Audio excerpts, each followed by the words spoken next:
Nakatakdang dumalo si Senate President Franklin Drilon sa libing ng founding Prime Minister ng Singapore na si Lee Kuan Yew. Si Drilon ang inatasan ni Pangulo Aquino na kanyang maging kinatawan sa pagpapaabot ng pakikiramay ng Pilipinas sa Singapore. Nagbabalik si Jade Miguel. Dadalo sa libing ng kauna-unahang Prime Minister ng Singapore na si Lee Kuan Yew si Senador Franklin Drilon.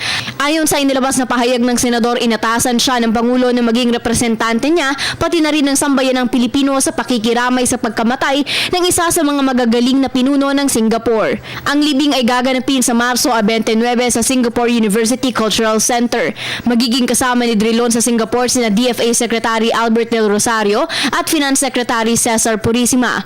Ayon kay Drilon, nagsilbing inspirasyon si Lee Kuan Yew sa mga mahihirap na bansa dahil sa pagpapaangat nito ng ekonomiya sa Singapore na dating third world na bansa. Nagsilbi si Lee sa Singapore sa loob ng 31 taon. Siya ang pinakamatagal na namunong Prime Minister. Para sa Telebisyon ng Bayan, Jade Miguel.